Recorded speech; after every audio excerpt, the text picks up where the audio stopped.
tout. Ceux qui disent ça n'ont absolument rien compris à la manière de penser des Russes. Ils n'ont aucune intention de détruire l'Ukraine, d'une part. Ils n'ont aucune intention de la nucléariser. Il n'y a pas du tout cette volonté-là.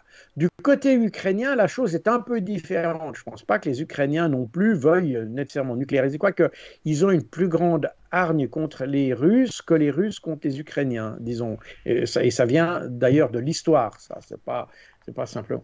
Mais les efforts de détendre la guerre, si vous voulez, seraient des efforts qui viendraient plutôt du côté ukrainien. Pourquoi?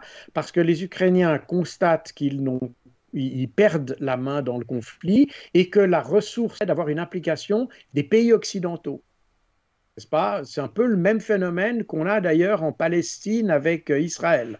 Israël perd la bataille stratégique et même la bataille tactique opérative, hein, et par conséquent, il y a une tentation de vouloir impliquer les grandes puissances et donc de provoquer l'Iran, etc., de façon à ce qu'il y ait une implication plus large, si vous voulez, dans le conflit. Et là, on est un peu dans la même idée. D'ailleurs, c'est une idée qui n'est pas nouvelle chez les Ukrainiens. Ils ont tenté de le faire à plusieurs reprises. Les bombardements, par exemple, sur la centrale nucléaire de Zaporozhye dès l'été 2022, on se rappelle de ça, ça avait pour but de créer une situation dans laquelle on aurait pu invoquer la nécessité de créer une zone d'interdiction de vol au-dessus de l'Ukraine. Et ça aurait permis déjà d'alléger la pression qu'il y avait sur l'armée ukrainienne. Et les différentes accusations qu'il y a eu contre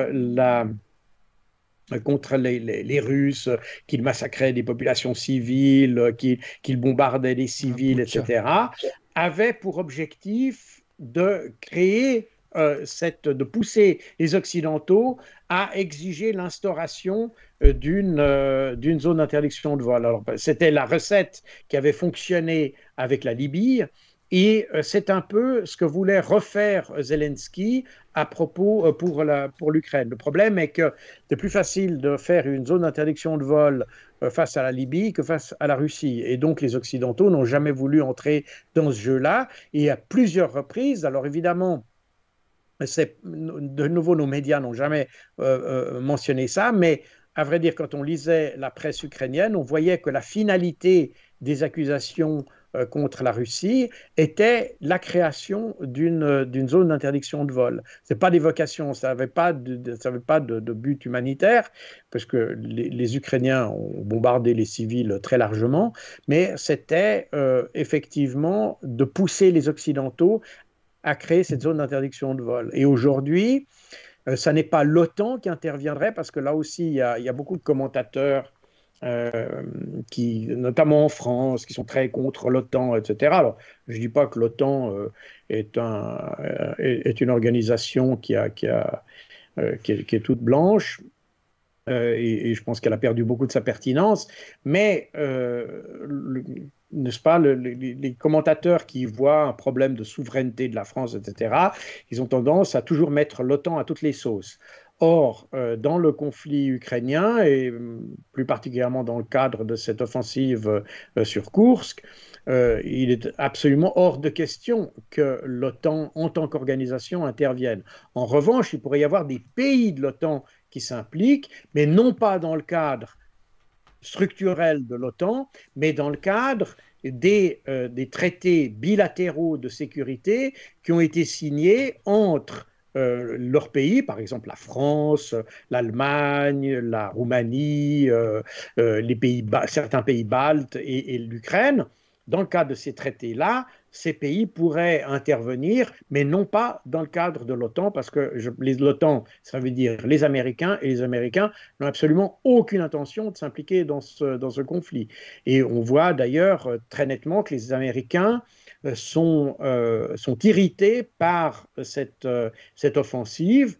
Le problème des Américains, c'est qu'aujourd'hui, ils ne sont pas devenus pacifistes, mais ils s'aperçoivent que le conflit ukrainien est un conflit qui est en train de conduire nulle part. Aujourd'hui, eh bien, on voit que Trump peut surfer là-dessus on a bien vu que l'électorat suivrait facilement Trump dans un arrêt complet de l'aide à l'Ukraine parce que c'est un conflit qui mène nulle part. Et donc, il faut trouver une solution concrète à ça.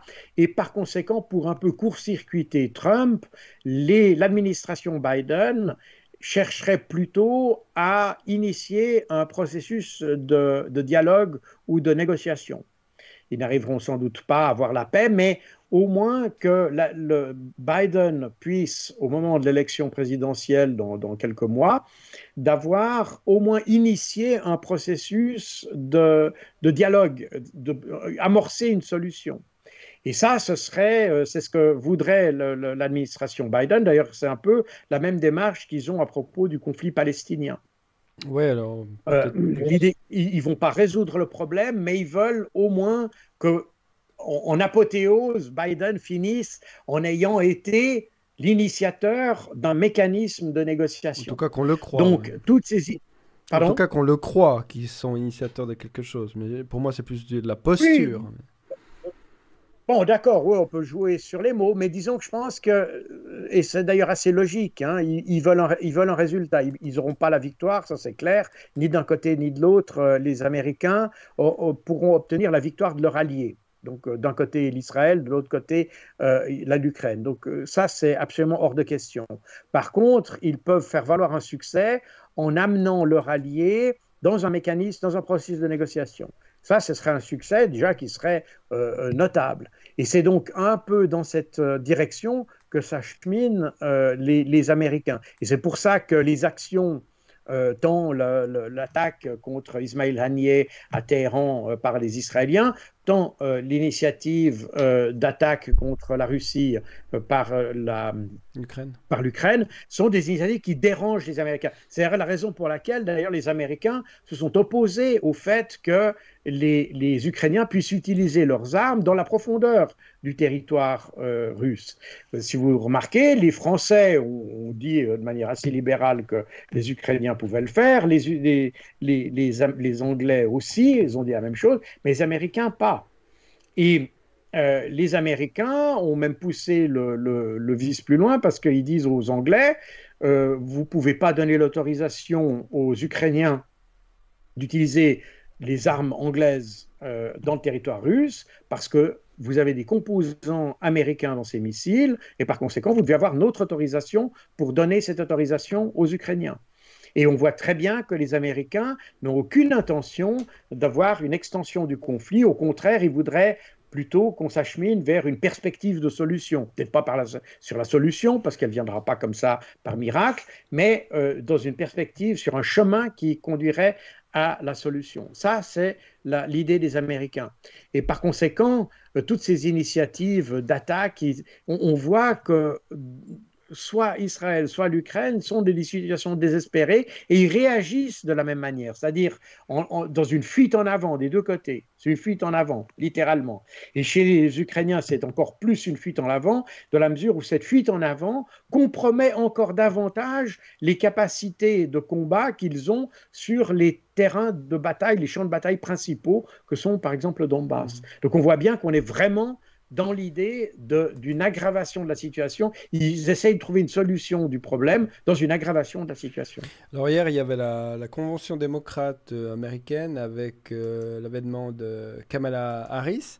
Et puis, je me suis fait violence. Hein. J'ai écouté son allocution qui était...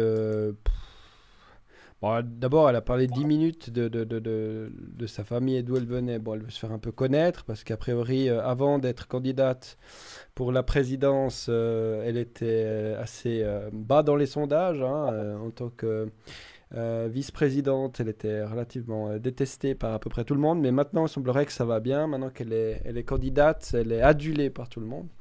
Enfin, ça faisait de la peine à voir ces Américains qui pleurent devant des gens qui disent des inepties. Mais quand même, au niveau de la politique étrangère, elle a réitéré son soutien inconditionnel à l'Ukraine et que jamais les États-Unis n'arrêteraient de se battre contre les dictateurs, notamment contre Poutine, c'est à qui elle faisait référence, à Kim Jong-un. Enfin, on a senti quand même un grand bellicisme démocrate qui, euh, qui contredit un petit peu ce que tu dis par rapport à l'administration Biden qui voudrait faire monde honorable pour essayer de faire croire qu'il trouve des solutions. C'est peut-être vrai avec le cessez-le-feu israélien sur le génocide palestinien parce qu'à chaque meeting, ils sont complètement, je dirais, ennuyés par ces militants qui veulent faire la paix, enfin, qui veulent arrêter le massacre, que je pense qu'ils sont un petit peu obligés. Mais sur la question ukrainienne, j'ai pas l'impression que les démocrates... D'ailleurs, ils ont encore signé hier ou ce matin un paquet de 185 millions, je sais pas combien, pour le truc. Mais Non, non, alors je pense il faut comprendre le problème, il faut comprendre le problème un peu différemment. Qu'il soit du côté de l'Ukraine, ça va rester. D'ailleurs, ils ont jamais dit l'inverse. Ça ne veut pas dire ils sont devenus pro-russes. Ils vont continuer à soutenir l'Ukraine, ils vont continuer à l'aider, etc. Mais il y a plusieurs manières de le faire. Et ils s'aperçoivent bien. D'ailleurs, ils n'arrivent plus tout simplement à faire. Quand on regarde les livraisons d'armes qui se font aujourd'hui par les Américains à l'Ukraine, on est plus ils n'arrivent plus du tout à fournir ce qu'ils fournissaient. C'est pas, ils ont tout simplement plus les capacités de le faire. Donc c'est pas une question, c'est pas le, c'est même pas une question d'idéologie. C'est que tout simplement ils ne parviennent plus à soutenir. Les Ukrainiens consomment plus de munitions et d'armes que les Occidentaux, tous combinés, sont capables de fournir. Je rappelle que le président tchèque avait fait cette initiative de fournir 1 million mhm. d'obus à fin mars ou fin avril de cette année. Ils n'y sont pas arrivés.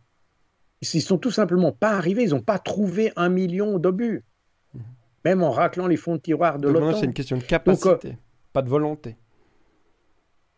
oui, mais c'est exactement ça le problème. C'est exactement ça le problème. Et c'est pour ça qu'aujourd'hui, à partir du moment où, même avec toute la bonne volonté du monde, ils n'arriveront pas à aider l'Ukraine et ils n'arriveront certainement pas à l'aider de manière à avoir une victoire, la grande victoire qu'on voudrait, avec un arc de triomphe et des défilés triomphaux. Il n'y aura pas. Et ça, tout le monde s'en rend compte. Tout le monde s'en rend compte, on ne le dit pas officiellement, on sait qu'on n'arrivera pas à le faire. Donc aujourd'hui, le problème, aider l'Ukraine, tout le monde dit oui, oui, on va aider l'Ukraine, etc. Mais on ne parvient pas à le faire. Donc aujourd'hui, les Américains, eux, sont beaucoup plus pragmatiques. Vous comprenez, ça ne sert à rien, il ne va pas arriver en novembre avec simplement des jolies promesses comme ça. S'ils avaient un résultat concret, ce serait d'arriver à une négociation sur un cessez-le-feu. C'est ça qu'ils voudraient arriver à faire et, et d'avoir au moins un processus mis sur les rails. Et ce serait déjà un succès. Mais ça ne veut pas dire qu'ils vont abandonner Mhm. l'Ukraine. Donc voilà, faut faire attention aux termes. C'est pas parce qu'on discute qu'on est contre l'Ukraine. C'est tout simplement parce que la manière la plus efficace de l'aider, c'est probablement de faire cesser le conflit et puis de l'aider différemment. Le problème, c'est que à partir du moment où on ne discute pas et où on continue à alimenter la machine de guerre, eh bien, en réalité, on alimente la Russie, parce que c'est la Russie qui, aujourd'hui, est capable comment dire, d'amer le pion, si vous me passez l'expression, à l'Ukraine. Donc, plus le conflit dure, le temps joue pour les Russes, pas pour les Ukrainiens. Donc ça, c'est absolument clair. Et donc, tout ce qu'on fait aujourd'hui pour prolonger le conflit conduit les Russes à consolider leur situation en Ukraine. Donc, et c'est pour ça que les Occidentaux voudraient geler le conflit. C'est-à-dire, aujourd'hui, il y a de plus en plus de gens qui voudraient des négociations pour qu'on gèle le conflit. Alors, Zelensky, lui, naturellement, il voudrait l'application de sa fameuse formule, hein, son plan en 10 points, qui est la formule Zelensky, qui consisterait à avoir un traité où les Russes, par je ne sais quel miracle, accepteraient de se retirer sans condition de la Russie, de l'Ukraine. Bon, on ne voit pas très bien quels seront les éléments, quels seraient les éléments qui pourraient faire suffisamment de pression sur la Russie pour qu'elle accepte de se retirer sans aucune condition de l'Ukraine. C'est un peu absurde, mais c'est la vision de Zelensky. Les Occidentaux, enfin certains, et notamment les Américains, ont une vision un peu plus pragmatique en disant, bah déjà, si on arrivait à figer le conflit sur les lignes actuelles, ça permettrait déjà de faire un pas en avance, si on veut bien. Et puis, ben, les Ukrainiens abandonneraient les territoires qui sont russes, etc. Mais si vous voulez, on aurait une situation, ben, c'est la situation un peu coréenne en quelque sorte. Et ça, c'est un peu ce que voudraient les Américains. Mais les Russes, eux, disent non, nous, on veut une solution, pas un arrêt des combats, une solution. C'est-à-dire non pas un armistice, comme on a en Corée, mais une solution, c'est-à-dire un accord de paix avec des conditions, etc., signées par les deux parties, fini, et le conflit se termine, mais il y a des conditions pour les deux. Mhm. Actuellement, c'est les Russes qui tiennent un peu le couteau par le manche, donc évidemment, ils peuvent dire ça. Et après comment dire, le début de ces offensives à course, les Russes, pardon, sont encore plus catégoriquement figés dans cette position. Et pour eux, tant qu'on n'est pas d'accord de discuter sur un arrêt de la guerre, c'est-à-dire un accord de paix, eh bien, eux ne sont pas intéressés à discuter. Voilà, c'est aussi simple que ça. Et comme c'est eux qui ont la main haute, eh bien, voilà, ça ne sert à rien de nouveau. On peut épiloguer pendant longtemps, mais le fait est que c'est eux qui ont la main dans cette affaire, et donc c'est eux qui déterminent un peu les circonstances d'une éventuelle négociation. Mais c'est ce que les Américains voudraient faire. Les Américains, si on ne fait pas ça, on va arriver en novembre et il n'y aura absolument aucune. La guerre sera comme elle a commencé. Autrement dit, on aura déclenché une guerre qui, en novembre de cette année, s'avérera au désavantage des Ukrainiens. Donc, le perdant complet, le bilan, si vous voulez, dans le bilan de Biden, enfin, ce sera Kamala Harris, du coup, parce qu'elle est vice-présidentielle qui est dans la course présidentielle, mais le bilan du gouvernement américain à ce stade, ce sera la Russie est un pays en croissance économique, avec un PIB qui est en augmentation plus grande que pratiquement la croissance des pays du G7. Et, et à l'inverse, l'Ukraine est un pays qui aujourd'hui, selon les dernières notations de Finch, pardon, est un pays qui était proche de la faillite et dont aujourd'hui les investisseurs qui avaient pensé faire des affaires en investissant en Ukraine commencent à essayer de se débarrasser de leurs investissements parce qu'ils s'aperçoivent que c'est plutôt c'est des investissements un peu pourris. Et l'économie est chancelante, la population quitte le pays, les réfugiés qui sont en Europe ne veulent pas retourner en Ukraine. Donc on voit que l'horizon est plutôt obscur pour l'Ukraine aujourd'hui. Et tout ça va être au bilan de l'administration Biden. Quoi qu'on en dise, que l'on aime Poutine ou qu'on préfère Zelensky, peu importe. Le fait est là. Les données chiffrées par le Fonds monétaire international, la Banque mondiale, sont ceux-là, terminés. La RTS pourra élucubrer sur les capacités économiques, sur les capacités de l'industrie de la défense russe, etc. Ça ne changera rien aux faits. Les faits sont les faits. Et on peut pleurer dessus ou pas. Donc, il faut partir des faits pour avoir une perspective. Et sans tenir compte de ces faits, eh bien, l'administration Biden s'achemine vers un constat d'échec. Et ce constat d'échec va peser lourd dans la balance parce que, du coup, Trump va arriver et puis il aura beau jeu de dire l'administration Biden a dépensé près de 200 milliards, enfin les États-Unis, ça doit faire à peu près 150 milliards de dollars qui ont été dépensés, investis pour la guerre en Ukraine, dont une partie, il est vrai, aura alimenté plutôt l'industrie de la défense américaine, ça c'est une réalité aussi. Mais néanmoins, on a dépensé l'argent des contribuables pour un conflit qui finalement n'a conduit nulle part, qu'à péjorer la situation des Mhm. Ukrainiens. Voilà, c'est ça que Trump dira, et c'est ça qui va finalement plutôt servir sa cause. Est-ce que c'est Alors, est-ce que c'est le même constat dans les pays aussi occidentaux? Je parle là de l'opinion publique. Tu as parlé des gouvernements. Plutôt, quand tu parles des pays, tu parles, j'imagine, des autorités. Mais c'est un peu partout que l'opinion publique. Parce qu'on a parlé de l'opinion publique russe, ukrainienne. Quid de l'opinion publique alors j'imagine qu'elle est différente en Pologne qu'en Espagne. Mais y a-t-il une fatigue de la guerre dans l'opinion publique aussi, aux États-Unis peut-être?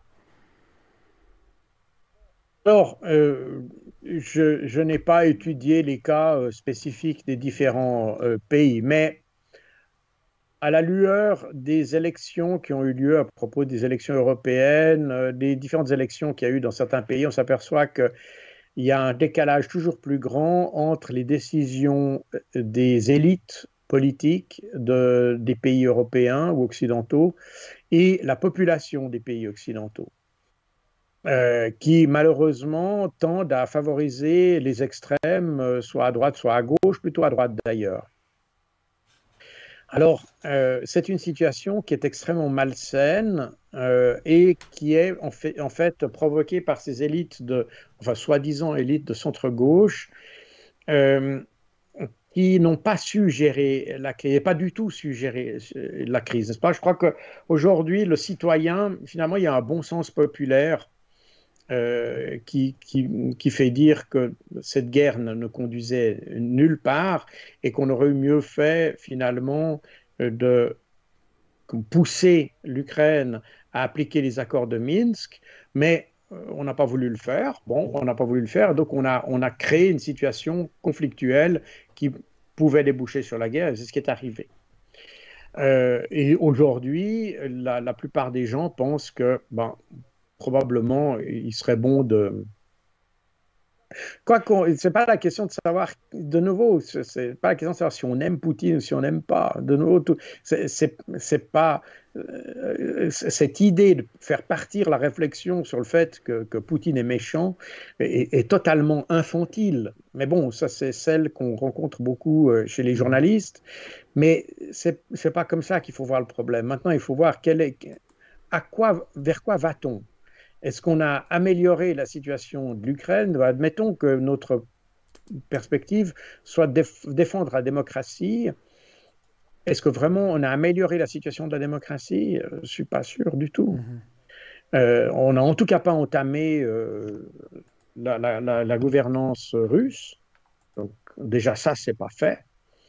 Et puis, quant à l'Ukraine, je pense qu'au contraire, on a poussé l'Ukraine vers une gouvernance qui est plus dictatoriale. Parce que nécessairement, dans un pays en guerre, on ne peut pas avoir le même degré de liberté que dans un pays en paix.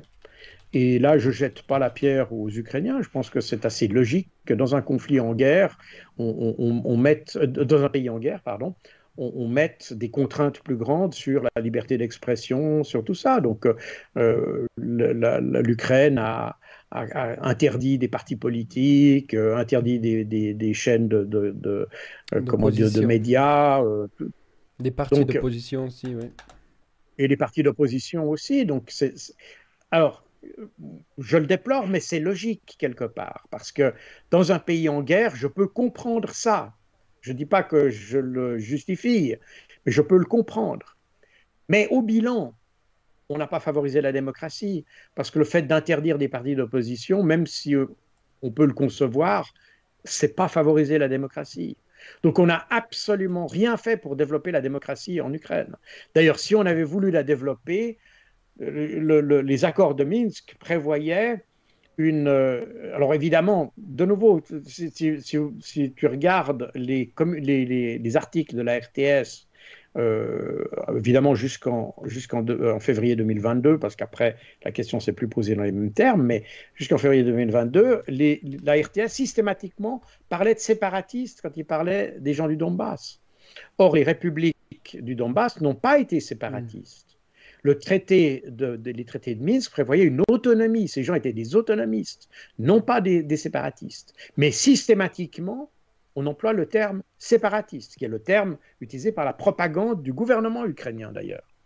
Mais c'était des autonomistes. Et autonomistes, dans les accords de Minsk, si vous lisez, mais ça personne ne les a lus, et certainement pas nos journalistes, à condition qu'ils sachent lire, bien sûr, euh, le fait est que dans les accords de Minsk, on prévoit une solution un peu à la Suisse sur les questions d'éducation, des langues, religion, etc.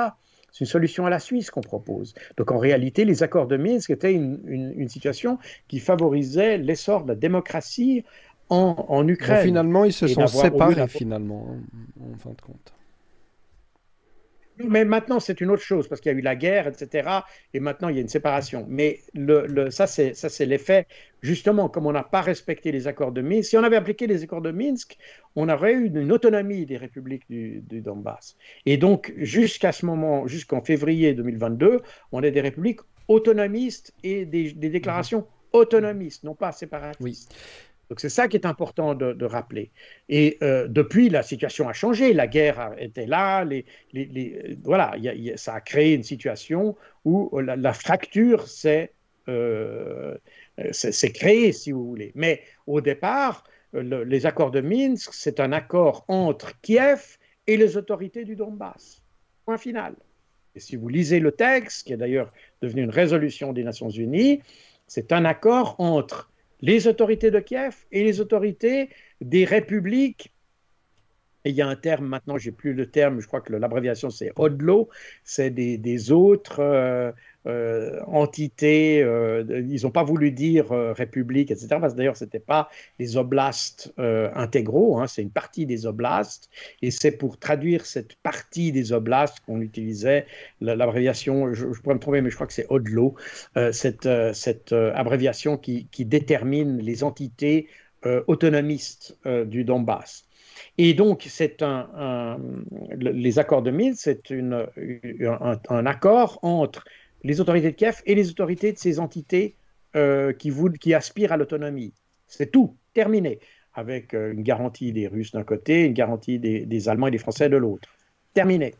Et donc, si on avait appliqué ça, eh bien, on aurait une Ukraine aujourd'hui qui serait plus démocratique quelque part, qui aurait une structure un peu comme on a en Suisse, peut-être pas aussi fédérale, aussi strictement fédérale que la Suisse, mais où on aurait certains aspects de fédéralisme au niveau de la culture et de ces choses-là. Mhm. Voilà. Donc, en réalité, ceux qui ont approuvé la non-application des accords de Minsk. Et là, alors, nos médias sont particulièrement coupables de cette chose-là. Eh bien, ils n'ont pas fait, ils n'ont pas travaillé pour la démocratie, ils ne sont pas pour la démocratie, ils sont contre Poutine en réalité. Et et c'est là qu'est le problème. On n'est pas pour quelque chose, on est contre quelque chose. Et finalement, d'ailleurs, c'est la même chose quand vous regardez aujourd'hui, vous regardez les élections, vous regardez en France peut-être, le pays qui est très proche de la Suisse romande et puis qu'on connaît bien, on remarque que les gens n'ont pas voté pour quelqu'un ou pour quelqu'un d'autre, ils ont voté contre Macron. Mhm. Voilà. Alors, ceux qui étaient de sensibilité de droite, ils ont voté à droite, ceux qui étaient de sensibilité de gauche, ils ont voté pour le nouveau Front populaire. Mais en gros, ce n'était pas pour un tel ou pour tel autre, c'est contre Macron. Donc, et on est dans toujours ces politiques. Regardez le premier ministre britannique. Il a été élu avec le plus bas score Pareil. du Parti travailliste depuis 1918 ou Keir 1935. Starmer. Donc, c'est vraiment que on n'a pas choisi lui. On Ouais, a simplement voté contre Mhm. les autres. Et puis par défaut, bah, c'est lui qui s'est tombé sur lui. Donc c'est voilà, et c'est un peu le problème aujourd'hui qu'il y a dans nos sociétés, c'est qu'on n'est plus mu par quelque chose de positif, on est contre quelqu'un. On est contre Xi Jinping, on est contre Vladimir Poutine, on est contre les Iraniens, on est contre les Palestiniens, et à partir de là, bah, tout est permis. C'est pas une démarche positive, c'est une démarche Oui. négative. Et elle est exactement, on l'a évoqué à plusieurs reprises, eh bien, nos médias, nos journalistes, et finalement font qu'alimenter cette vision toujours en faveur du Voilà, et contre. ça va continuer. l'antéchrist nouveau, là, bah, il y a Poutine évidemment et tous ceux que tu as nommés, mais il y a aussi Donald Trump. Clairement, les journalistes ont pris parti pour les démocrates, ça c'est assez évident. Est-ce que ça peut jouer une influence? Est-ce qu'il peut y avoir une différence? Trump a souvent dit qu'en 24 heures, il mettrait fin à la guerre, même si on a vu au long de cet entretien que les Ukrainiens sont plus indépendants dans leurs décisions militaires. J'imagine quand même qu'ils dépendent de facto des ressources, notamment matérielles, de ce que veut bien leur livrer les États-Unis. En ce sens, ils ont quand même un levier très fort pour continuer ou pas continuer la guerre. Parce que je pense que l'Europe toute seule, même si elle s'en défend un peu, et elle aurait du mal à jouer toute seule la carte de l'approvisionnement ukrainien. Et du coup, est-ce que tu penses que le résultat des élections du mois de novembre aux États-Unis sont force de drastiquement changer le futur du conflit ukrainien-russe? Tout d'abord, concernant la promesse de Donald Trump de résoudre le problème en 24 heures, je peux répondre ce que Zelensky lui-même a dit. Il a dit, s'il arrivait à le résoudre en 24 heures, pourquoi est-ce qu'il ne l'a pas fait quand il était président? Euh, c'est aussi simple que ça. J'entends. On est de nouveau dans l'esbrouf, mais bon, après, il faut peut-être faire la part des choses quand on parle de déclarations dans une campagne présidentielle, de part et d'autre d'ailleurs. Hein, c'est valable pour Kamala Harris aussi. On déclare des grandes intentions, des grandes choses comme ça, et puis après, il y a la réalité qui vient.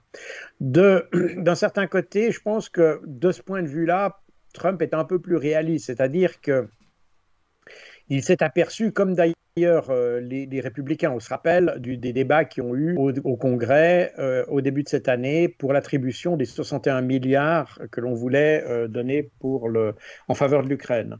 Et on se rappelle des débats qu'il y a eu entre démocrates et républicains. Et l'argument des républicains, c'était de dire, mais à quoi bon verser de l'argent pour un conflit qui, de toute façon, on ne va pas améliorer la situation. On n'a pas, les 61 milliards ne vont pas apporter une victoire ou des éléments de victoire ou ne vont pas permettre de faire la victoire parce que le problème, ce n'est pas la quantité d'armes de nouveau. Euh, le problème, c'est la manière de les utiliser d'un certain sens. On le voit d'ailleurs du côté palestinien. Hein, l'armée israélienne est considérablement plus puissante, mieux organisée, enfin, pas mieux organisée, mais plus puissante, avec des matériels plus perfectionnés, etc., que les Palestiniens. Et pourtant, à Gaza, les Israéliens maîtrisent rien du tout. Ils maîtrisent absolument aucun des territoires qu'ils ont occupés. Ils ont tué beaucoup de monde, beaucoup de civils, mais ils maîtrisent rien. Et pourtant, les Palestiniens ont moins d'armes, des technologies plus simples, etc. Ils ont finalement que leur audace comme arme, et puis je pense, une conduite qui est plus. Je pense qu'ils ont un software, la conduite, un peu le software de la guerre. Ils ont une conduite qui est plus adaptée que les Israéliens. Alors, on a le même phénomène en Ukraine. Vous pouvez ajouter toutes les armes que vous voulez. D'ailleurs, si vous mettez bout à bout, je crois que j'avais fait ça dans mon livre Guerre et paix. J'avais compté tous les chars que les Occidentaux ont fournis à l'Ukraine. Vous apercevez que, grosso modo, l'Ukraine a eu à peu près 3 fois le nombre de chars que les Russes ont mis en Ukraine. Donc les Ukrainiens ont eu 3 fois ce nombre-là, donc une supériorité manifeste. Et pourtant, ils ne sont pas arrivés à vaincre contre les Russes. Et le problème est exactement ce qu'on a évoqué d'ailleurs au tout début de cet entretien, c'est que l'art de la guerre, c'est pas d'avoir l'arme qui est la plus grosse, la plus lourde et qui tire le plus loin. C'est la capacité d'utiliser ces moyens, de moduler les uns et les autres dans une combinaison dynamique en utilisant les avantages respectifs des uns et des autres et en modulant ça dans le temps et dans l'espace pour arriver à la victoire. Et c'est ce que font à merveille les Palestiniens avec le peu qu'ils ont, et c'est ce que font les Russes en Ukraine pour des raisons plus structurelles, parce que eux, ils ont du matériel qui vient pas des années 50 en Pologne ou des années 80 en Allemagne, et puis je sais pas quoi. Ils ont du matériel pour lequel tout le monde a été entraîné, ils le connaissent depuis longtemps, ils savent l'intégrer dans leur structure de conduite, ils ont des matériels compatibles, ils ont les mêmes munitions, ils ont, etc. Donc le système qu'est l'armée est un système qui est robuste, alors que du côté ukrainien, eh bien, vous avez des munitions pour tel type de char, des munitions pour tel autre. Ben, les Français ont fourni des AMX-10 RC et les Allemands ont fourni des Léopard 1, par exemple. Les deux utilisent des canons de 105 mm, mais sont des munitions totalement différentes. Elles ont le même calibre. Alors, apparemment, comme ça, on pourrait se dire, ah, on pourrait utiliser le canon de l'un pour les munitions de l'un pour l'autre. Eh bien, pas du tout. C'est des munitions distinctes, malgré le fait qu'elles aient le même calibre. De même, les munitions de 120 mm qui sont utilisées par les Léopards ne sont pas exactement les mêmes que celles qui sont utilisées pour les Abrams. Donc, on a comme ça des différences qui font que les Ukrainiens n'ont jamais été en mesure de mettre tout leur système, enfin leur système d'armes dans un système qui s'appellerait armée. C'est finalement des trucs très composites où on utilise les choses et du coup, comme on n'arrive pas à les intégrer dans un tout, eh bien, on les utilise un peu qu'une fois, d'une certaine manière, et puis, ma foi, s'ils sont perdus, ils sont perdus. Voilà.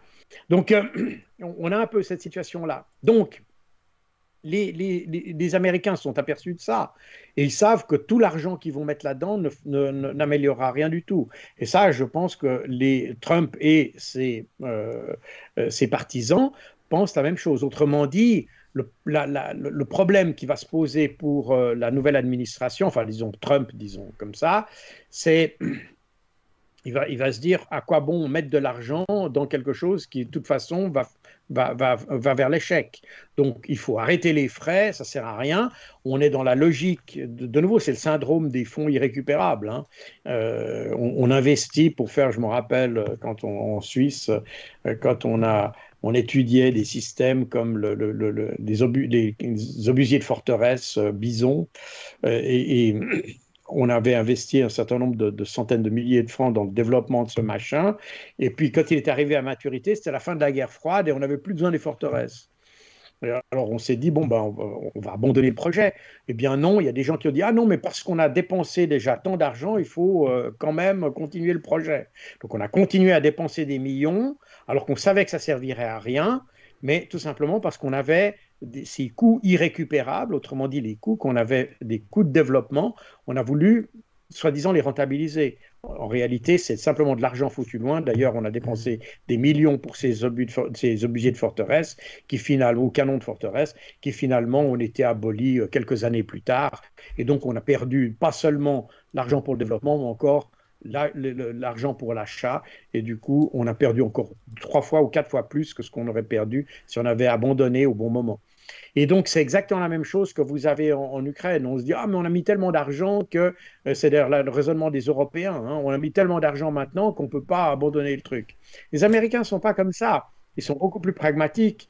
Ils disent, bon, on a mis de l'argent, mais ça ne servit à rien, donc on arrête de mettre de l'argent, et puis terminé. Puis on trouvera un accommodement avec les Russes, et puis, enfin, il faut que les Ukrainiens trouvent un accommodement avec les Russes, mais nous, on ne met plus d'argent là-dedans. Et les Européens, ils n'arriveront pas à poursuivre. Ne serait-ce déjà que, d'ailleurs, quand on voit les matériels, par exemple, qui ont été fournis, on remarque que le gros des matériels a été fourni par les États-Unis et les capacités de production, notamment en munitions, eh bien, elles venaient surtout des États-Unis et quelques autres pays de la sphère américaine, comme la Corée du Sud, par exemple, ce genre de choses.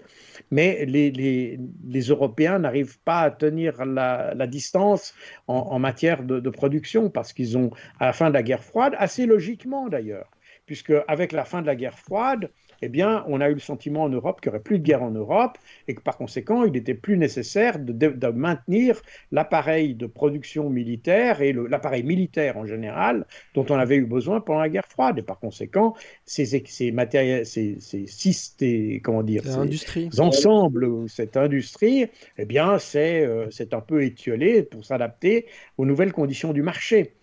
Et c'est assez logique. En réalité, la meilleure manière de garantir la paix, eh bien, c'est de ne pas se faire la guerre. Hein. C'est aussi simple que ça. Et actuellement, comme de toute façon, il n'y a absolument rien qui indique que les Russes voudraient faire la guerre en Europe, les conditions qui ont amené le conflit en Ukraine sont des conditions très particulières, qui d'ailleurs ont été très largement causées par les Européens eux-mêmes. Donc, on est dans des modèles où la logique, si vous voulez, de la rentabilité de ce qu'on investit dans ce conflit pourrait